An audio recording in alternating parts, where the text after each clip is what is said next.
Olivia, thank you for that live report. Well, now we are just over a month away from the preliminary election for mayor of the city of Springfield. And some of the candidates participating in an open forum where voters got to hear how candidates would address the biggest issues in the city of Springfield. Western Masters reporter Glenn Kittle has that full story. On Saturday morning, Springfield mayoral candidates fielded questions from voters on how they would tackle some of the biggest issues facing the city. Out of the 5 candidates who were invited to speak, Justin Hurst, Orlando Ramos, and Jesse Letterman were the 3 candidates who accepted the invitation. Meanwhile, Dr. David Champy and Mayor Dominic Sarno, who's running for his 7th term as mayor, declined the invite to the event. We asked voters what issues they would like addressed before the preliminary election. Governmental transparency.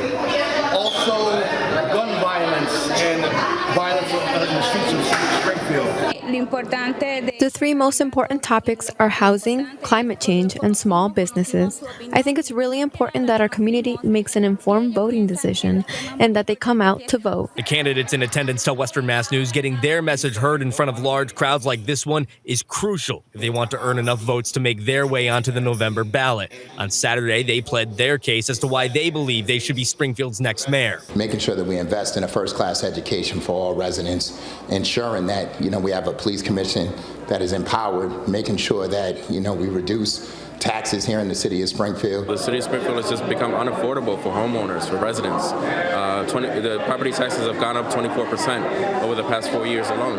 Water and sewer has gone up 24% over the last 4 years.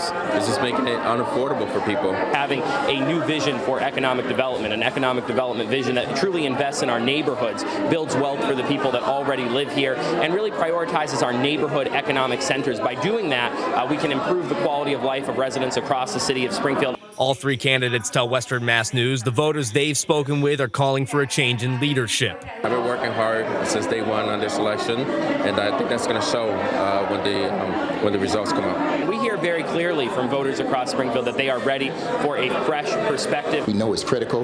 They're the heartbeat of this city, and we need to make sure that we make them a priority moving forward.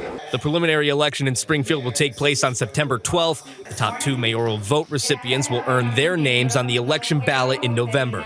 Reporting in Springfield, Glenn Kittle, Western Mass News.